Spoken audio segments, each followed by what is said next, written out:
Tu crois que ce sont les grandes déclarations qui font tomber une femme amoureuse? Les phrases longues, les discours impressionnants, les démonstrations spectaculaires? Mais la vérité est bien plus dérangeante et bien plus simple. Ce ne sont pas les mots compliqués qui touchent une femme, ce sont les mots justes, courts, maîtrisés, chargés de présence. Parce qu'une femme ne tombe pas amoureuse de ce que tu dis, elle tombe amoureuse de ce qu'elle ressent quand tu le dis. Et c'est là que la plupart des hommes échouent. Ils parlent trop, ils expliquent trop, ils cherchent à convaincre, alors qu'en réalité, plus tu cherches à séduire, plus tu perds ton pouvoir. Les stoïciens l'avaient compris il y a des siècles. Comme le disait Marc Aurèle, l'essentiel n'est pas d'impressionner les autres, mais de rester aligné avec soi-même.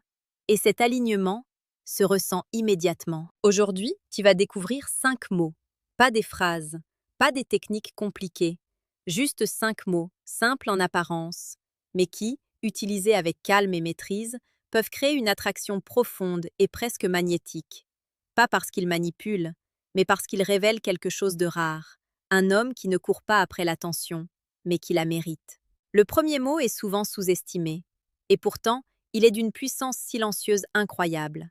C'est le mot « calme ». Quand une femme est en face de toi, elle observe beaucoup plus que tes paroles. Elle ressent ton énergie, ton rythme, ta stabilité intérieure. Un homme agité, pressé, nerveux, crée une tension invisible. Même s'il dit les bonnes choses, quelque chose sonne faux. Mais un homme calme change toute la dynamique. Imagine une conversation. Elle parle, elle teste, elle observe. Et toi, tu ne réagis pas immédiatement. Tu ne te précipites pas pour répondre. Tu la regardes, tu prends une seconde, et tu réponds avec lenteur. Ce simple décalage crée un effet puissant. Tu montres que tu n'es pas contrôlé par l'instant. Tu n'es pas en train de chercher son approbation. Épictète disait que celui qui maîtrise ses réactions devient libre. Et cette liberté attire. Le calme, ce n'est pas être froid, ce n'est pas être distant, c'est être stable, présent, ancré. Quand tu parles calmement, tu envoies un message inconscient. Je suis en contrôle de moi-même. Et une femme ressent ça immédiatement, parce que dans un monde rempli de chaos, elle cherche inconsciemment un point d'ancrage. Le deuxième mot est encore plus subtil. C'est le mot « écoute ». La plupart des hommes entendent. Très peu écoutent vraiment. Ils attendent leur tour pour parler. Ils réfléchissent déjà à la prochaine phrase, à la prochaine blague, à la prochaine tentative de séduction. Mais une femme ressent immédiatement la différence entre quelqu'un qui écoute et quelqu'un qui attend. Quand tu écoutes vraiment, tu ne coupes pas, tu ne ramènes pas tout à toi, tu ne cherches pas à briller, tu laisses un espace. Et dans cet espace, elle commence à se dévoiler. Sénèque expliquait que nous avons 2 oreilles et une seule bouche pour une raison. Mais peu de gens vivent selon ce principe. Quand tu regardes une femme et que tu lui dis simplement, avec sincérité, « Je t'écoute », sans te précipiter ensuite, quelque chose change. Elle se sent vue, pas jugée, pas évaluée, juste comprise. Et dans un monde où tout le monde cherche à parler, celui qui écoute devient rare. Et ce qui est rare attire. Le troisième mot est souvent mal compris. C'est le mot « vrai ». Les hommes pensent souvent qu'ils doivent jouer un rôle, être plus drôle, plus confiant, plus impressionnant. Mais une femme perçoit très vite le décalage entre ce que tu montres et ce que tu es. Et ce décalage crée une méfiance silencieuse. Être vrai, ce n'est pas tout dire. Ce n'est pas se dévoiler sans filtre. C'est être cohérent. Dire ce que tu penses vraiment, sans exagérer, sans jouer. Si quelque chose te plaît, tu le dis simplement. Si quelque chose ne te plaît pas, tu ne fais pas semblant. Marc Aurèle écrivait que la tranquillité vient quand nos actions sont en accord avec notre nature. Et cette tranquillité est extrêmement attractive. Parce qu'un homme vrai ne cherche pas à plaire à tout prix. Et paradoxalement, c'est exactement ce qui le rend séduisant. Le quatrième mot est un mot que peu d'hommes osent utiliser correctement. C'est le mot « non ». La plupart des hommes ont peur de dire non à une femme. Ils pensent que refuser, c'est perdre une opportunité. Alors ils acceptent tout, ils s'adaptent à tout, ils deviennent flexibles, au point de disparaître. Mais un homme qui ne sait pas dire non n'a pas de cadre. Et sans cadre, il n'y a pas de respect. Dire non, ce n'est pas rejeter, ce n'est pas être dur, c'est affirmer une limite. Si elle propose quelque chose qui ne te convient pas, Tu peux simplement dire « Non, ça ne me correspond pas », sans colère, sans justification excessive, juste avec calme. Et ce moment est crucial, parce qu'elle va observer ta réaction. Si tu t'excuses, si tu te justifies trop, tu perds en crédibilité. Mais si tu restes stable, tu montres que tu as une colonne vertébrale. Épictète rappelait que nous devons accepter ce que nous ne contrôlons pas et rester fermes sur ce qui dépend de nous. Et tes limites dépendent de toi. Le 5e mot est peut-être le plus puissant de tous. C'est le mot « choix ». Une femme ne veut pas être une option parmi d'autres, mais elle ne veut pas non plus être le centre d'un homme qui n'a pas de direction. Ce qu'elle recherche profondément, c'est d'être choisie. Pas parce que tu es seule, pas parce que tu as besoin d'elle, mais parce que tu pourrais être ailleurs et que tu choisis d'être avec elle. Quand tu lui dis simplement « je te choisis » avec sincérité, cela crée une émotion très forte, parce que ce mot contient tout, la liberté, la décision, l'engagement. Mais attention, ce mot n'a de valeur que si tout le reste est aligné. Si tu es dépendant, ce mot perd son poids. Mais si tu es centré, indépendant, stable, alors ce mot devient puissant. Sénèque disait que ce n'est pas celui qui possède peu qui est pauvre, mais celui qui désire toujours plus. Un homme qui choisit, plutôt qu'un homme qui manque, change complètement la dynamique. Et c'est exactement ce qui crée une attraction durable. Mais il y a quelque chose que tu dois comprendre. Ces mots, seuls, ne suffisent pas. Ce n'est pas la magie des mots qui fait la différence, c'est l'homme qui les porte. Tu peux dire « calme », mais si tu es agité intérieurement, ça ne fonctionnera pas. Tu peux dire « je t'écoute », mais si ton esprit est ailleurs, elle le sentira. Tu peux dire « je te choisis », mais si tu es dépendant, cela deviendra lourd. Le stoïcisme nous enseigne que le vrai pouvoir ne vient pas de l'extérieur, mais de l'intérieur. Et ces mots ne sont que le reflet de cet état. Alors au lieu de chercher les bonnes phrases, deviens l'homme qui n'a pas besoin d'en faire trop. Celui qui parle peu, mais juste. Celui qui ne court pas après l'attention, mais qui attire naturellement. Et si tu veux continuer à explorer cette manière de penser, à comprendre comment maîtriser ton énergie, tes émotions et ton impact, tu peux simplement t'abonner à la chaîne. Parce que ce que tu apprends ici va bien au-delà de la séduction. C'est une transformation. Et dans la suite, tu vas découvrir pourquoi la plupart des hommes sabotent leur propre attraction sans même s'en rendre compte, et comment éviter ce piège invisible. Ce piège est discret, invisible, et pourtant, il détruit plus d'attraction que le manque de confiance, que le manque d'argent, que le manque d'expérience. C'est le besoin, pas le désir, le besoin. Le désir est léger, vivant, libre. Le besoin est lourd, pressant, étouffant. Et une femme ressent immédiatement la différence. Quand un homme a besoin, il regarde trop. Il répond trop vite. Il cherche à bien faire. Il espère que chaque mot va créer quelque chose. Mais ce qu'il ne voit pas, c'est qu'il est déjà en train de perdre. Parce que dès l'instant où tu as besoin d'un résultat, tu perds ta liberté. Et comme le disait Épictète, celui qui dépend de ce qu'il ne contrôle pas devient esclave. Si ton état dépend de sa réponse, de son attention, de son intérêt, alors tu n'es plus centré. Et une femme ne tombe pas amoureuse d'un homme qui cherche à être validé. Elle est attirée par un homme qui est déjà complet. C'est là que le stoïcisme devient une arme silencieuse. Il ne t'apprend pas à séduire directement. Il t'apprend à ne plus dépendre. Et c'est précisément ce détachement qui crée une tension magnétique. Imagine deux hommes. Le premier parle parfaitement. Il dit les bons mots. Il fait tout comme il faut. Mais intérieurement, il espère. Il attend. Il a besoin que ça fonctionne. Le second parle moins. Parfois il hésite. Parfois il n'est pas parfait. Mais il est stable, présent, détaché du résultat. Devine lequel attire vraiment. Parce que l'attraction ne se joue pas dans les mots. Elle se joue dans l'énergie derrière les mots. Marc Aurèle écrivait que la valeur d'un homme se mesure à ce à quoi il donne de l'importance. Et si tu donnes trop d'importance à une femme que tu connais à peine, tu déséquilibres immédiatement la relation. C'est pour ça que certains hommes, sans effort apparent, créent une forte attraction. Pas parce qu'ils sont meilleurs, mais parce qu'ils sont moins attachés. Ils ne cherchent pas à plaire, ils découvrent.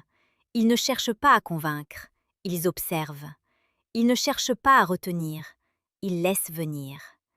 Et ce simple changement transforme tout.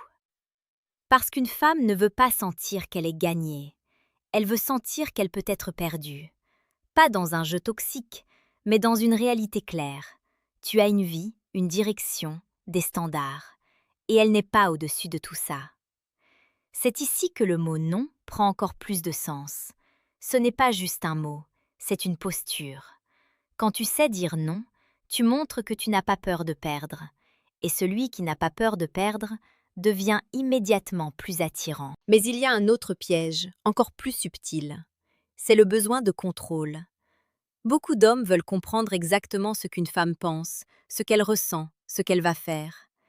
Ils analysent chaque message, chaque silence, chaque regard.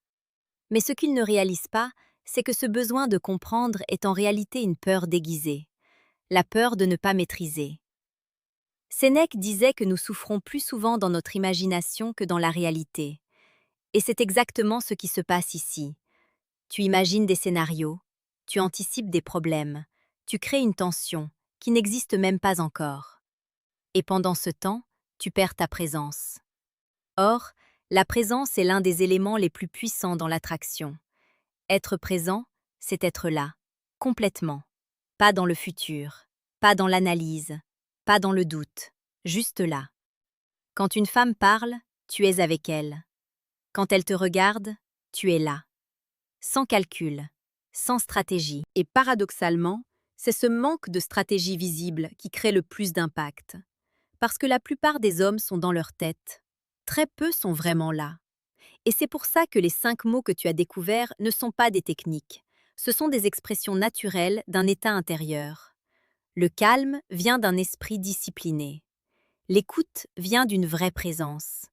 Le vrai vient de l'alignement. Le non vient du respect de soi. Le choix vient de la liberté intérieure. Si tu essaies de les utiliser sans développer cet état, ça sonnera faux. Mais si tu travailles sur toi, ces mots deviendront naturels. Et c'est là que tout change. Parce que tu n'auras plus besoin de séduire. Tu deviendras quelqu'un qui attire. Et il y a une nuance essentielle que peu d'hommes comprennent. Attirer, ce n'est pas convaincre quelqu'un de t'aimer. C'est créer un espace où l'autre peut ressentir quelque chose, sans pression. Et cet espace ne peut exister que si tu es détaché. Pas distant, pas froid, détaché. C'est-à-dire libre intérieurement. Libre d'aimer, mais pas dépendant. Libre de rester, mais capable de partir. Libre de donner, mais sans attendre. Épictète disait que la liberté commence quand tu arrêtes d'exiger que les choses soient comme tu veux. Et dans les relations, c'est fondamental. Parce qu'une femme ne veut pas être enfermée dans des attentes invisibles. Elle veut respirer. Et si elle sent que tu es bien, avec ou sans elle, alors elle peut se rapprocher. Mais si elle sent que ton équilibre dépend d'elle, elle va inconsciemment prendre de la distance. Ce n'est pas un choix conscient, c'est une réaction naturelle. Et c'est pour ça que tant d'hommes disent « Je ne comprends pas, tout se passait bien », puis elle s'est éloignée. En réalité, elle n'a pas changé. C'est l'énergie qui a changé. Au début, tu étais détaché. Puis tu t'es attaché. Puis tu as commencé à vouloir sécuriser. Et c'est là que l'attraction a chuté. Parce que ce que tu as essayé de garder, tu l'as étouffé. Le stoïcisme ne t'apprend pas à éviter l'attachement. Il t'apprend à ne pas en être prisonnier. Tu peux apprécier une femme, tu peux l'aimer, tu peux créer quelque chose de fort. Mais tu ne dois jamais oublier une chose essentielle. Ta stabilité ne doit jamais dépendre d'elle. Et quand tu comprends ça, tout devient plus simple. Tu arrêtes de suranalyser, tu arrêtes de forcer, tu arrêtes de courir. Et c'est là, paradoxalement, que les choses commencent à venir à toi. Parce que tu n'es plus en train de prendre, tu es en train d'être. Et être est beaucoup plus puissant que faire. Maintenant, il est temps d'aller encore plus loin. Parce que même si tu comprends ces principes, il reste une dernière clé. Une clé que très peu d'hommes maîtrisent et qui fait toute la différence entre une attirance passagère et une connexion profonde. Cette dernière clé est souvent ignorée parce qu'elle ne fait pas rêver. Elle ne promet pas de résultats rapides. Elle ne donne pas l'impression de contrôler l'autre. Et pourtant, c'est elle qui transforme tout. C'est la cohérence. Pas la cohérence dans ce que tu dis, mais dans ce que tu es à chaque instant. Parce qu'une femme ne tombe pas amoureuse d'un moment, elle tombe amoureuse d'une continuité. Beaucoup d'hommes peuvent être intéressants pendant quelques minutes. Certains peuvent même créer une forte attraction au début. Mais très peu savent maintenir cette énergie dans le temps. Ils commencent confiants, puis deviennent incertains. Ils commencent détachés, puis deviennent dépendants. Ils commencent vrais, puis commencent à jouer un rôle. Et c'est cette rupture invisible qui brise l'attraction. Sénèque expliquait que la constance est la marque des esprits solides. Et dans les relations, cette constance est rare, parce qu'elle demande quelque chose que peu de gens sont prêts à affronter, eux-mêmes.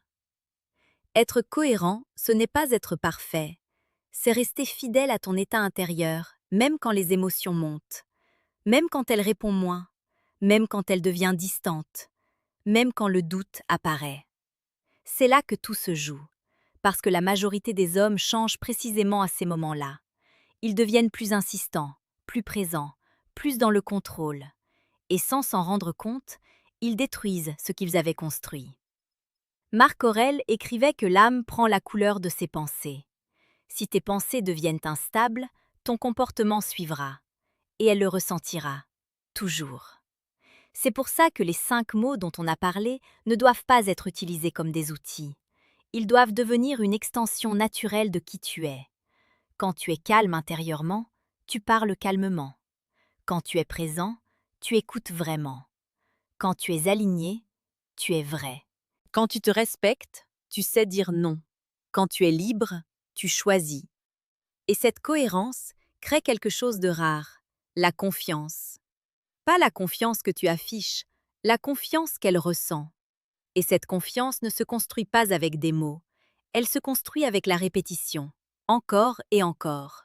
C'est pour ça que certaines femmes s'attachent profondément à des hommes qui, pourtant, ne font rien d'extraordinaire en apparence. Parce qu'ils sont stables, prévisibles dans le bon sens, alignés.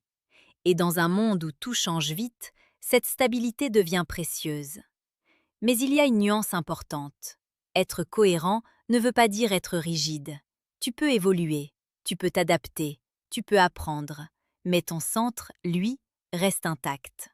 Épictète rappelait que ce qui trouble les hommes, ce ne sont pas les événements, mais le jugement qu'ils portent sur ces événements.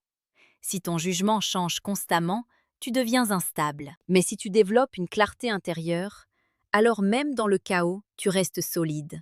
Et c'est cette solidité qui attire, parce qu'elle rassure sans enfermer, elle inspire sans dominer, elle crée une connexion sans pression. Et c'est exactement ce que recherche une femme, même si elle ne peut pas toujours l'exprimer clairement. Maintenant, prends un instant. Repense aux 5 mots. Pas comme des techniques, mais comme des indicateurs, des reflets de ton état intérieur. Si tu n'es pas calme, travaille ton esprit. Si tu n'écoutes pas, ralentis. Si tu n'es pas vrai, reconnecte-toi à toi-même. Si tu ne sais pas dire non, redéfinis tes limites. Si tu ne choisis pas, construis une vie que tu respectes. Parce que la vérité, c'est que tu n'as pas besoin d'apprendre à séduire. Tu as besoin de devenir quelqu'un de solide. Et la séduction suivra naturellement. Petite parenthèse, les amis. J'ai créé un manuel complet sur la séduction stoïque. Il t'apprend comment parler avec maîtrise pour créer une vraie attraction. Le lien est en première ligne de la description. On continue. Il y a quelque chose de presque paradoxal dans tout ça. Plus tu cherches à obtenir, moins tu obtiens. Plus tu lâches, plus les choses viennent. Mais attention, lâcher ne veut pas dire abandonner. Lâcher, c'est arrêter de forcer. C'est faire ce que tu as à faire sans t'accrocher au résultat. C'est vivre pleinement, sans attendre que quelqu'un vienne combler un vide. Parce qu'au fond, l'attraction la plus puissante ne vient pas de ce que tu dis à une femme. Elle vient de ce que tu es quand elle n'est pas là. Ta discipline, ton calme, ta direction, ta capacité à être bien seule. C'est ça qui crée une aura. Et quand cette aura est là, les mots deviennent secondaires. Un regard suffit, un silence suffit, une présence suffit. Et les 5 mots que tu as appris aujourd'hui deviennent simplement des points d'ancrage dans cette présence. Alors ne te précipite pas. Ne cherche pas à appliquer tout ça dès demain comme une stratégie. Intègre, observe, travaille sur toi et laisse les résultats venir. Parce que ce que tu construis ici n'est pas juste une compétence, c'est une transformation profonde. Et ceux qui prennent ce chemin ne séduisent pas seulement mieux, ils vivent mieux, ils pensent mieux, ils deviennent plus libres. Et cette liberté est la forme la plus pure de pouvoir. Et c'est justement là que beaucoup se trompent. Ils pensent que la clé se trouve toujours dans quelque chose de plus, une technique en plus, une phrase en plus, un secret en plus. Mais à un moment, il n'y a plus rien à ajouter. Il n'y a que toi face à toi-même, toi dans le silence de tes pensées, toi dans la manière dont tu réagis quand personne ne te regarde. Parce que la vérité, c'est que tout ce que tu as entendu jusqu'ici ne vaut rien si tu ne l'incarnes pas. Les mots sont simples, mais l'incarnation demande du travail. Pas un travail extérieur, un travail intérieur. C'est là que le stoïcisme prend toute sa dimension. Ce n'est pas une philosophie pour séduire, c'est une discipline pour se maîtriser. Et quand tu te maîtrises, tu n'as plus besoin de contrôler les autres. Tu deviens stable dans un monde instable, clair dans un monde confus, calme dans un monde agité. Et cette différence se ressent immédiatement. Une femme ne va peut-être pas être capable d'expliquer pourquoi elle est attirée, mais elle le sentira. Parce que ce que tu dégages ne dépend plus d'elle, et c'est exactement ce qui la touche. Reviens à quelque chose de simple. Quand tu es face à elle, ne pense pas à impressionner, ne pense pas à séduire, ne pense pas à réussir. Sois là, regarde-la vraiment, écoute-la vraiment, parle avec simplicité et accepte le résultat, quel qu'il soit. C'est ça la vraie force. Accepter sans se diminuer, avancer sans s'accrocher, donner sans se perdre. Marc Aurèle écrivait que tu as du pouvoir sur ton esprit, pas sur les événements extérieurs. Et dans les relations, c'est une vérité fondamentale. Tu ne peux pas forcer quelqu'un à ressentir quelque chose. Tu ne peux pas contrôler son intérêt. Tu ne peux pas garantir un résultat. Mais tu peux contrôler qui tu es. Et c'est là que tout commence. Parce que quand tu construis un esprit solide, tu deviens inébranlable. Pas indifférent, inébranlable. La différence est importante. L'indifférence ferme. La solidité ouvre. Tu peux ressentir, apprécier, t'attacher, sans jamais te perdre. Et c'est cette capacité qui crée des relations saines. Pas basées sur le besoin, pas basées sur la peur, mais basées sur le choix. Encore ce mot, choix. Choisir d'être là, choisir de rester, choisir de partir si nécessaire, sans drame, sans chaos, avec clarté. Sénèque disait que la vie n'est pas courte, mais que nous la rendons telle en la gaspillant. Et beaucoup d'hommes gaspillent leur énergie à courir après des validations, à chercher des signes, à analyser des détails, alors qu'ils pourraient investir cette énergie dans quelque chose de bien plus puissant, leur propre évolution. Parce qu'au final, ce n'est pas une femme qui va transformer ta vie, c'est ce que tu deviens. Et paradoxalement, plus tu te concentres sur toi, plus tu attires. Pas seulement des femmes, mais des opportunités, des expériences, des connexions réelles. Parce que tu changes de niveau, tu ne vibres plus dans le manque, tu vibres dans la construction. Et ça ne peut pas être ignoré. Alors garde ces 5 mots en tête, pas comme une formule, mais comme un rappel. Un rappel de qui tu dois devenir. Calme, présent, vrai, aligné, libre. Et surtout, constant. Parce que c'est la constance qui transforme une simple attraction en quelque chose de profond. C'est la constance qui crée la confiance. C'est la constance qui construit le respect. Et le respect précède toujours l'amour. Sans respect, il n'y a rien de durable. Mais avec du respect, tout devient possible. Alors avance, sans précipitation, sans peur, avec lucidité. Et rappelle-toi toujours, tu n'as pas besoin de courir après ce qui est fait pour toi. Tu dois simplement devenir l'homme capable de l'accueillir.